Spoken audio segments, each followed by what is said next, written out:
امام الہند مولانا ابوالکلام آزاد کی پیدائش مکہ معظمہ میں ہوئی اور ان کا بچپن بھی حجاز کی مقدس وادیوں میں گزرا، جہاں ان کی ابتدائی تعلیم بھی ہوئی۔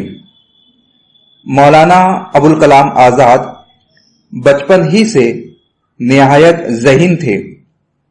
ان کی ذہانت کا یہ عالم تھا کہ ان کے ہم جماعت طلبہ ان کا ساتھ نہیں دے پا رہے تھے، اس لیے انہیں ترقی دے کر طلبہ کی اگلی جماعت میں شامل کر لیا جاتا، اور تھوڑے ہی دنوں میں اگلی جماعت کی یہ طلبہ بھی ان کے آگے سست رفتار سے چلنے والے ثابت ہوتے تھے۔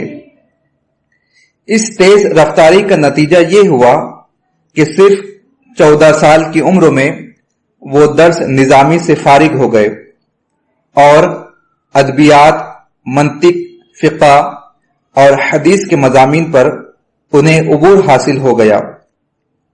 اس زمانے میں عام طور پر یہ خیال رائج تھا کہ جب تک فارغ التحصیل طالب علم دوسرے ہم جماعت یا ان سے نچلے درجے کے طلبہ کو نہ پڑھائے، اپنے مضمون میں اسے پختگی حاصل نہیں ہوتی۔ اس لیے کچھ بچوں کو پڑھانے کا کام مولانا ابوالکلام آزاد کو دیا گیا، جنہیں مولانا آزاد مطول اور ہدایہ کا درس دینے لگے۔ مولانا آزاد کی ذہانت اور فطانت کا اندازہ پنڈت نہرو اور گاندھی جی وغیرہ نے بھی کیا۔ بلبل ہند سروجنی نائیڈو نے ان کے بارے میں اپنے شاعرانہ انداز میں لکھا کہ آزاد کی عمر پیدائش کے وقت 50 سال کی تھی۔ عہد طفلی و طالب علمی کے دور میں آزاد کے پاس اتنی ذہانت تھی جتنی ذہانت لوگوں کو ایک عمر گزارنے کے بعد حاصل ہوتی ہے۔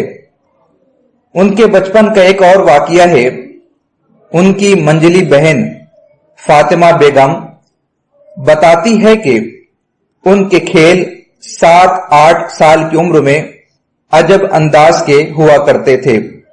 مثلاً وہ کبھی گھر کے تمام صندوقچوں اور بکسوں کو ایک لائن میں رکھ کر کہتے یہ ریل گاڑی ہے، پھر والد کی پگڑی سر پر باندھ کر بیٹھ جاتے اور ہم بہنوں سے کہتے کہ تم چلا چلا کر کہو ہٹو ہٹو، راستہ دو، دلی کے مولانا آ رہے ہیں۔ کبھی وہ گھر میں اونچی چیز پر کھڑے ہو جاتے اور سب بہنوں کو آس پاس کھڑا کر کے کہتے کہ تم لوگ تالیاں بجاؤ اور سمجھو کہ ہزاروں آدمی میرے چاروں طرف کھڑے ہیں اور میں تقریر کر رہا ہوں اور لوگ میری تقریر سن کر تالیاں بجا رہے ہیں۔ میں کہتی تھی کہ بھائی سوائے ہم دو چار کے یہاں اور کوئی نہیں ہے، ہم کیسے سمجھے کہ ہزاروں آدمی یہاں کھڑے ہیں؟ اس پر وہ کہتے تھے کہ یہ تو کھیل ہے۔ یعنی کس طرح کھیل کھیل میں انہوں نے اپنے بچپن ہی میں ملک کی آزادی اور غلامی سے نجات حاصل کرنے کا جذبہ اپنے بھائی بہنوں کو دیا تھا۔ بچپن کے اس مبارک خواب کو حقیقت میں تبدیل کرنے کے لیے وہ آزادی کی لڑائی میں تن من دھن سے جٹ گئے۔ آزادی کے اس مشن کو سب سے پہلے انہوں نے اپنے رسالے الہلال سے شروع کیا۔ ان کا یہ رسالہ آزادی کی روح سے مزین تھا اور بڑے دھواں انداز سے شائع ہونے لگا۔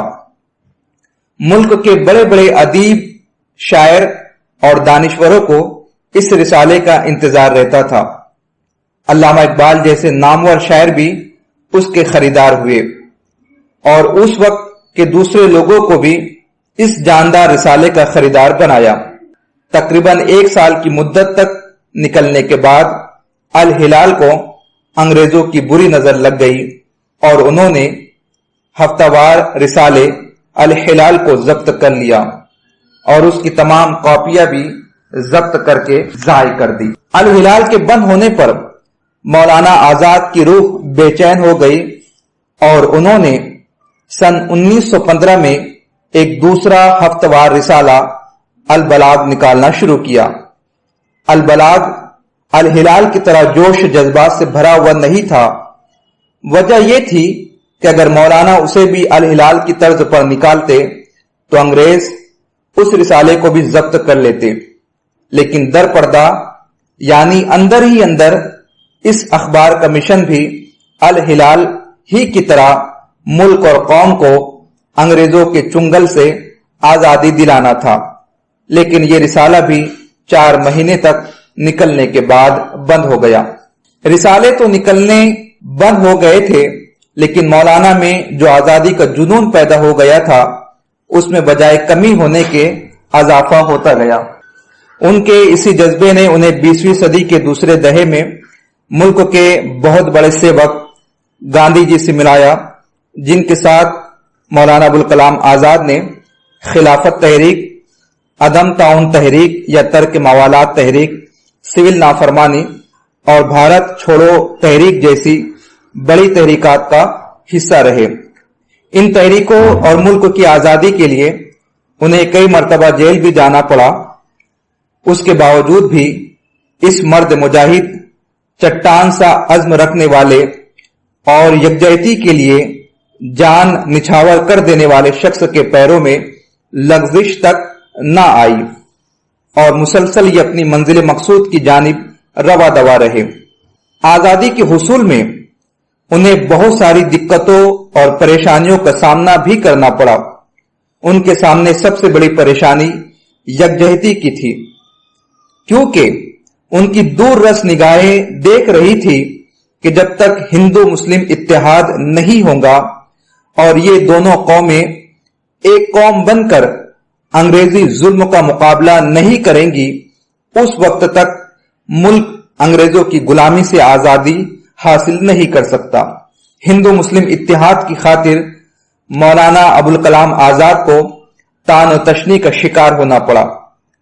دونوں فرقوں کی جانب سے اتحاد کے راستے میں روڑے ڈالے گئے اور شر پسندی کی کوشش کی گئی، یہاں تک کہ محمد علی جناح نے ابوالکلام آزاد کو شو بوائے تک کہہ دیا، لیکن اس کے باوجود بھی انہوں نے کسی کا جواب تک دینا مناسب نہیں سمجھا، بلکہ اپنے راستے پر چلتے رہے۔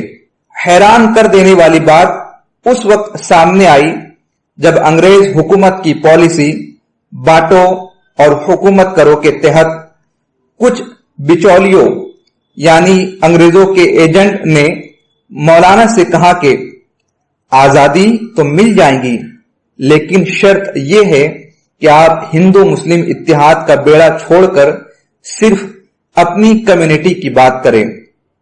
یہ سن کر مولانا آزاد غصے سے لال ہو گئے اور ایسی بے تکی باتوں کا جواب انہوں نے 1923 کے انڈین نیشنل کانگریس کی جانب سے منعقدہ خصوصی اجلاس دہلی سے خطاب فرمایا اور کہا کہ ہندو مسلم ایکتا کے بغیر ہمیں قومی آزادی نہیں مل سکتی، بلکہ اس کے بغیر ہم انسانیت کے ابتدائی اصول بھی اپنے اندر پیدا نہیں کر سکتے۔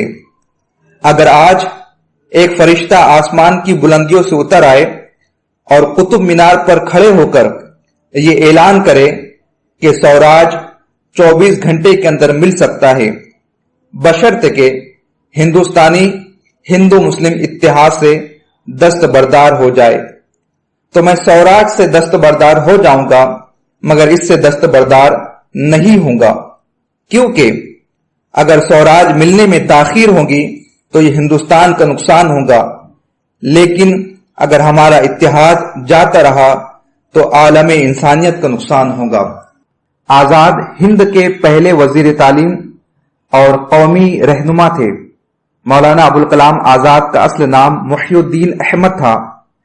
ان کے والد بزرگوار محمد خیر الدین انہیں فیروز بخت یعنی تاریخی نام کہہ کر پکارتے تھے۔ والدہ کا تعلق مدینہ سے تھا۔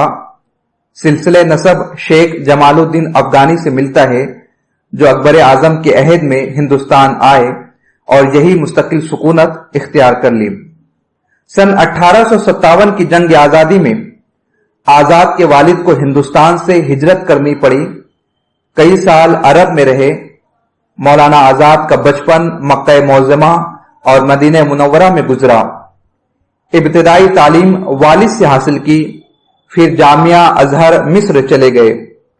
14 سال کی عمر میں علوم مشرقی کا تمام نصاب مکمل کر لیا تھا. مولانا کی ذہنی صلاحیتوں کا اندازہ اس سے ہوتا ہے کہ انہوں نے 15 سال کی عمر میں ماہوار جریدہ لسان الصدق جاری کیا، جس کی مولانا الطاف حسین حالی نے بھی بڑی تعریف کی. مولانا ابوالکلام آزاد ہندوستان کے پہلے وزیر تعلیم تھے. ان کے یوم پیدائش 11 نومبر کو ہندوستان میں قومی یوم تعلیم منایا جاتا ہے. مولانا ابوالکلام آزاد کے نام سے ہندوستان میں کئی تعلیمی اور سرکاری ادارے منسوب کیے گئے، جیسے مولانا آزاد نیشنل اردو یونیورسٹی حیدرآباد، مولانا Azad national institute of technology Bhopal, مولانا آزاد میڈیکل کالج نئی دہلی، مولانا Azad institute of dental sciences نئی دہلی، مولانا آزاد ایڈوکیشن فاؤنڈیشن نئی دہلی، مولانا Abul Kalam Azad Islamic awakening centre نئی دہلی. مولانا کے متعلق مزید تفصیلات ہم پارٹ 2 میں پیش کریں گے، اس لیے ہمارے چینل کو سبسکرائب کریں، بیل آئیکن کو کلک کریں تاکہ اگلا پارٹ اپلوڈ ہوتے ہی آپ تک نوٹیفیکیشن پہنچ جائے.